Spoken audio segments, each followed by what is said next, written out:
Grace and peace, friends and family. Thank you so much for taking time out of your day to spend with me. It's joy, and I really do appreciate your time. I hope it's a good return on your investment as we talk today about the narcissist mind games, and I want to focus on reactive abuse. You know, it's interesting that they would call it abuse, in that it would fall on the actual target, the actual victim, when it's just a response. But it's really the nature of the way that it happens that they term it reactive abuse, because what it really is a person's response to to experiencing gaslighting, to experiencing passive aggressive behavior, when the narcissist gives you the silent treatment, when they're running the smear campaign, when they send their flying monkeys, when they project, they triangulate, they stonewall, and you have a response. Because sometimes, let's be honest, we don't just sit back the whole time and take all of this, because they keep prodding and poking and throwing stuff at you that one day you just like, oh, okay, I'm going to give you this back. And you snap, you have a moment, you respond, but it's your reaction and the way that you do it and how it happens that gives it the term reactive abuse, because it seems just as toxic as the behavior that the narcissist has exhibited continuously. And it's always done at a time, or you always seem to have these explosions, so to speak, when there's an audience. And you got to remember that the narcissist is so calculating. I remember with the narc that I was dealing with, that I was involved with, he would do it in a way that, he would get my response in front of the kids. He would do it in front of people, just kept poking and saying, you see, I told you, this is who she is. This is how she talks to me. No, I don't talk to him like that. I remember there was a time we were having a family trip. And we were going to a family reunion, which was on his side. And the whole way there, he was on my case. And we were driving, and it was hours. The whole time, he was just on my case, just saying things to me that were degrading, that were belittling me, that were mean, that were hurtful, and, carrying conversations with other women. Like, it wasn't on the phone, but I know he was texting and, doing things with other women at the time. Just a lot of stuff that, I'm trying to be quiet. I'm trying to keep it together. There's kids in the car. And then I just lost it. But I lost it when there was an audience, because he just did that one thing that he knew would push me over. And suddenly I look like the bad guy and he's the victim. That's what reactive abuse is. It's how we react, how we respond to their treatment. And that's really all it is. It's technically an experience to it's technically a response, should I say, to what you have been experiencing over time. And because it's kind of like, it's like the eruption of a volcano. It's been bubbling under the surface for a minute, but then it's time for it to come up, and then it hits the way that it does. It's like that tsunami wave that just comes through like, whoa. And they get exactly what they want, because suddenly the tables are turned. In front of everybody, you're the bad guy. In front of everybody, you're the problem. They can now say, this is what I have to live with. This is what I have to put up with. Can you imagine that I'm raising kids with her? What is she teaching the children about me? Never mind that this is a one-off incident or occurrence to what we have lived with for a prolonged period of time. It's piled on abuse that causes you to respond the way that you do. And it's all to paint you as the evil one. Narcissists are professional victims, and they've got to create scenarios for them to thrive in victimhood, because who would believe them? They're not, but they want to paint you as the abuser, to take the focus off of themselves.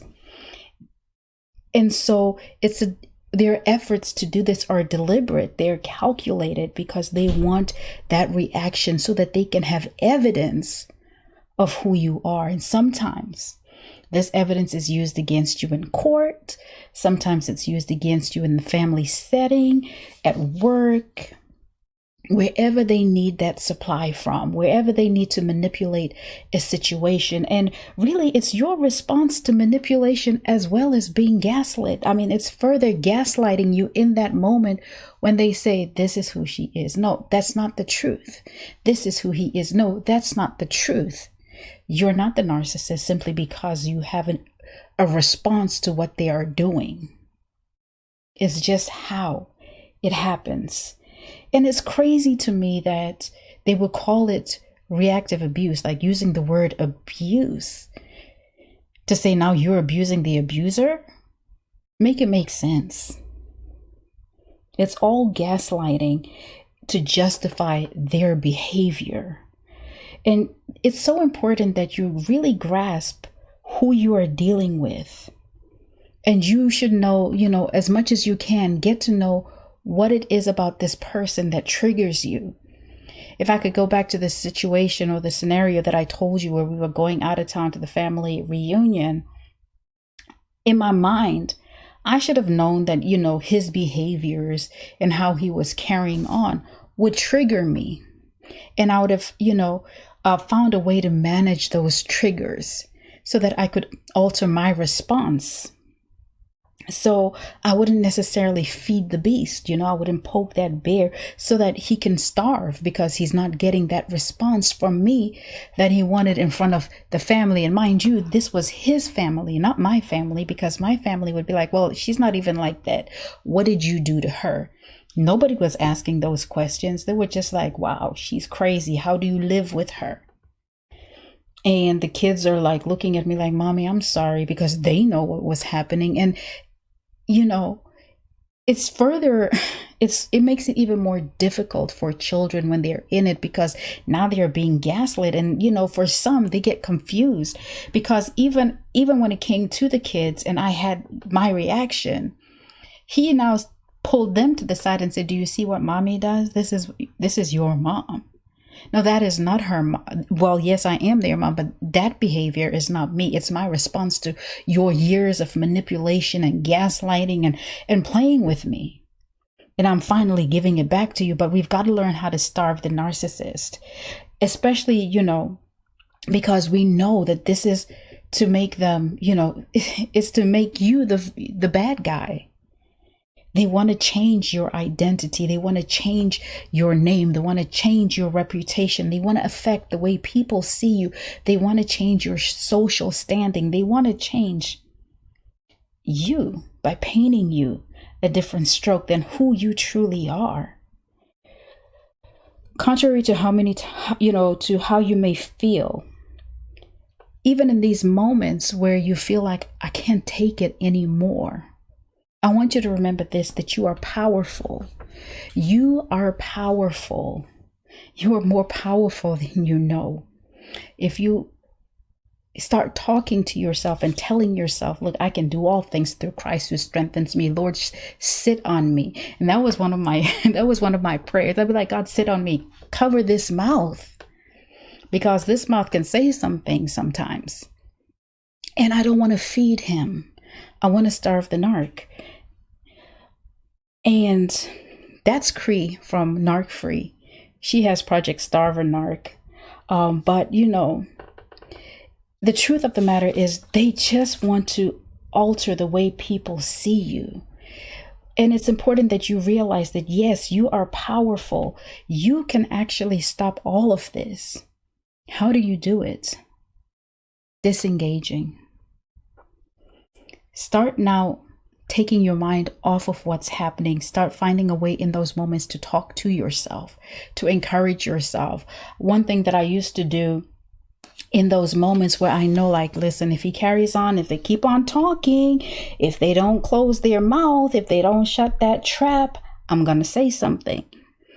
And what I learned, and it was a process. I didn't just arrive there. I made so many mistakes. But what I chose to do for me, and it's all because of my faith, I just started using God's word. I said, Lord, the mind of Christ is upon me. So even in this moment, I'm going to seek those things that are above and not beneath. I had to now say, please give me what to say in these moments that would take my mind off this, that would strengthen me so that I don't buy into this. Sometimes, you might just need to pull out a pen and paper and just start journaling, or just start drawing, or just start doing something to divert your attention from what is happening. Sometimes it's just affirmations. But do something in that moment to disengage so that you are not pulled into it, so that you react and give them what they want. Because at the end of the day, what we want to be able to do is deny them what they are trying to do, is deny them the opportunity to paint you a different color. We're trying to deny them. In fact, we're not trying. We are going to deny them the ability to change your identity, because they can't define you. They are the abusers, and the responsibility for what happens lies squarely and fully on them, not you. And so disengage. Find that thing that works for you. Take your mind to that place. If it means getting up and saying, you know what, I've got something to do, we can talk about this later, or whatever you have to do. Do it so that your mind can start to, you can start to speak to yourself, encourage yourself, and actually see things for what they are. But you disarm them. When you disengage, you disarm them. And, another way sometimes, what I found would work is he would say, oh, well, I do these things because of the way that you are. And I'll be like, well, I'm sorry that you feel that way, but it's your choice, and move on and just not feed him anything. No supply whatsoever. We're shutting it down because you have the power. You are more powerful than you think. And the crazy thing is they misjudged you. The moment that you come into the knowledge that you can stay 2 steps ahead of them by having information, is just putting it into practice. Because narcissists all follow a pattern. They do the same thing. So it's not that you're seeking out some new knowledge. They all do the same thing. So everything that you're hearing, everything that you're learning, everything that you're reading, put it into practice. Deny them the ability to get that reaction from you. That is exactly what they want. They are not the victims, and we're shutting them down. Every time they try to act like a victim, we're going to pull ourselves back so that they can walk in the fullness of who they are and be exposed. So I just want to remind you that, again, you are more powerful than you think that you are. You have everything. And I know it may seem crazy to believe it, especially when you're in your low moments, especially when you feel like I've taken on so much, I've sacrificed so much, I've lost so much. And here I am saying that you are more powerful than you think, and you don't always feel that powerful. You don't always feel that powerful. I want to share a quick story. And this is something that really, that has been with me for a long time. I remember, like, in the thick of it, right in the midst of everything being terrible. And at this time I lived in New Jersey, and my brother was in Dallas. And I came to visit my brother. I came to visit him for like a weekend or something. And he said, let's go to church. So we went to church, and we were at the Potter's house. And that day, Bishop Jakes mentioned something about you're pregnant with possibilities. You're pregnant with God's purpose. You're pregnant with, whatever he was saying. But it meant that there was something on the inside of you that God was going to birth forward. And he said, catch it. And for whatever reason, because I wasn't walking like that back then, I caught it. I said, you know what? Okay. I repeated the words, and he made us say it over and over again. And I said it. And, I never thought much of it after I left church. And I remember going back, being back in New Jersey and being in the thick of it. Like, things were just falling apart left, right, and center. The narc was out of control, and I was at my wit's end. I was at my lowest point, and I didn't know, like, what do I do here?